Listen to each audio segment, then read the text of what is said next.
सच कहूं तो लोगों ने सच ही कहा है कि दिल टूटने का सबसे ज़्यादा डर वही होता है जहां पर हमें सबसे ज़्यादा उम्मीदें होती हैं। जी हाँ, ऐसा ही कुछ हुआ है भूल भुलैया 3 के टीजर को लेकर के। देखो, मैं ये नहीं कह रहा कि मेरा दिल टूट गया, लेकिन जो उम्मीदें थी हमको लगा था कि भैया ये भूल भुलैया 1 को भी तोड़ फोड़ के रख देगा। वैसा कुछ नहीं हुआ है। वैसे सच कहूँ तो जब टूटा ही नहीं, यानी कि भूल भुलैया 1 का टीजर का रिकॉर्ड या फिर 1 के जो वाइब है वो कभी टूटी ही नहीं, तो उसका रिकॉर्ड क्या बनेगा। अब बात करते हैं कि भूल भुलैया 3 के टीजर के बारे में।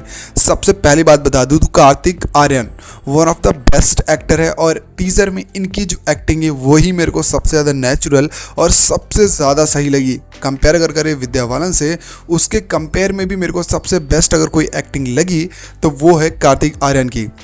अब बात करते हैं कि इसमें क्या चीज़ें खास है और क्या चीज़ें थोड़ा मेरे को जो ऐसा लगा कि ये इम्प्रूव कर सकते थे।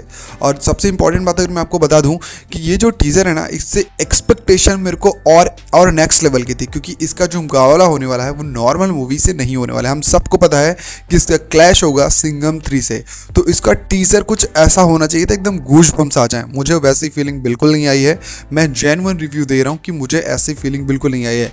हाँ, इसके हॉरर कॉन्टेंट मुझे लगा कि एक दरवाज़ा खुलेगा या फिर जो भी है नई क्वीन मेरा सिंहासन उसको दे दिए सब कुछ, लेकिन एक वो जो हॉरर वाली वाइब आती है ना वो कम आई, और ये मजाकिया मूवी मेरे को ज़्यादा लग रही है। इसकी हॉरर कंटेंट पर कहीं ना कहीं शक हो गया है मुझे इसके टीज़र को लेकर के। अब जो टीज़र में दिखाया गया उस हिसाब से कार्तिक आर्यन वापस आ रहे हैं, जो उन्होंने पहले ही बोला था भूल भुलैया 2 में कि कुछ दरवाजे बंद ही होते हैं कि वो बाद में खोले जा सके। अब वापस तो आ रहे हैं, लेकिन वापस उनके साथ कोई और भी आ रहा है, और वो है मंजुलिका, जो कि पार्ट 1 में थी। अब आपने देखा होगा टीज़र में कि मंजुलिका की एक स्माइल वाला सीन है, यानी कि विद्या बालन की एक स्माइल वाला सीन है।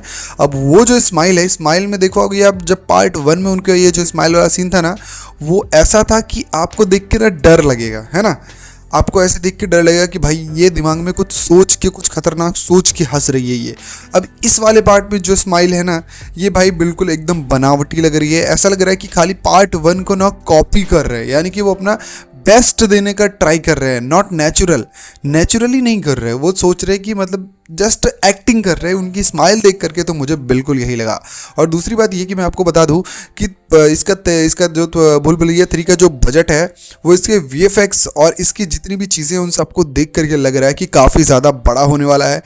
इसका जो कंटेंट है हम अभी से प्रेडिक्ट बिल्कुल नहीं कर रहे हैं, लेकिन मैं आपको जो चीज़ें मेरे को टीज़र में दिखी वो मैं बता देता हूँ। और इसकी जो कॉमेडी वाला कंटेंट है वो मुझे लगता है कि सबसे बेस्ट होने वाला है, क्योंकि जो एक्टर्स इसमें कॉमेडी के लिए चूज़ किए गए हैं, टीज़र में एक छोटा सा सीन आया था जिसमें राजपाल यादव और एक दो और एक्टर हैं जिन्हें देख करके आपको हंसी आ जाएगी। तो हंसी मतलब कॉमेडी की गारंटी तो वो लोग ऑलरेडी ले चुके हैं।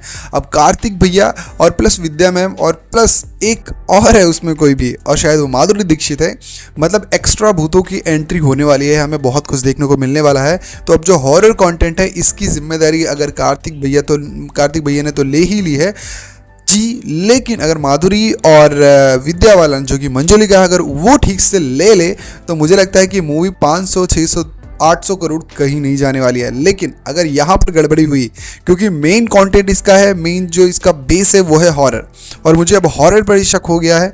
लेकिन टीज़र के हिसाब से अगर पब्लिक ने इसको ऐसे ले लिया, मतलब गहराई से ले लिया कि भैया ये टीज़र में तो ऐसा तुमने क्या कर दिया है, तब तो इसके लग जाएंगे। और इसके सामने ऑप्शन है एक ताबड़तोड़ 30, 40, 50 कैमियो वाला एक मूवी है सिंघम 3, तो पब्लिक सिंघम 3 को ही देखेगी। और वैसे भी सिंघम 3 को लेकर के कितना कुछ चल रहा है, तो इस वजह से जितने भी कदम है ना कार्तिक आर्यन को फूक के रखने पड़ेंगे। यानी कि मेकर्स ने मुझे लगता है सिंघम 3 के टकराव में थोड़ी जल्दबाजी कर दिया, और टीज़र अभी रेडी नहीं था, मुझे ऐसा लगता है। क्योंकि टीज़र ओके है, मैं बोलता हूँ सुपर डुपर हिट है, लेकिन जो लेवल है ना भूल भुलैया 1 का, उसके बाद 2 का, मतलब 2 को आप देखो, अक्षय कुमार के बिना सुपर डुपर हिट कराना कोई मामूली बात नहीं है। लेकिन अब 2 की इतनी सुपर डुपर और इतनी अच्छी होने के बाद अब जो एक्सपेक्टेशन है पब्लिक की वो तो बढ़ेगी ही ना यार। अब जब वो बढ़ेगी तो उसको फुलफिल करने की जिम्मेदारी किसकी है? मेकर्स की है और कार्तिक आर्यन की है। अब जब वो अगर फुलफिल नहीं होगी तो सिंपल सी बात है, ऑडियंस जो जैसे सिंघम 3 में भी सारी ऑडियंस को क्या एक्सपेक्टेशन हाई लेवल पे है, अगर उन्होंने फुलफिल कर दी तो पब्लिक उधर जाएगी, नहीं तो इधर जाएगी। लेकिन मुझे पूरा उम्मीद है कि कार्तिक आर्यन को हमेशा ऐसे ही काम करने की आदत है, मुश्किल काम को आसान बनाने की। लेट्स सी क्या होता है कि कार्तिक आर्यन तोड़ पाते हैं अपनी भूल भुलैया 2 का रिकॉर्ड या फिर रह जाते हैं भूल भुलैया 2 से पीछे। देखना तो ये दिलचस्प होगा क्योंकि इनका मुकाबला होने वाला है सिंघम 3 में मल्टीपल एक्टर्स के साथ। अब क्या सिंघम 3 को पीछे करते हैं या फिर ये खुद पीछे हो जाते हैं? तुम्हें अगर ये वीडियो पसंद आई तो वीडियो को लाइक कर देना और चैनल को सब्सक्राइब कर देना। मिलते हैं नेक्स्ट वीडियो में। और हाँ, अगर तुम्हें कोई भी शिकायत या फिर सुझाव देना है तो कमेंट बॉक्स ओपन है।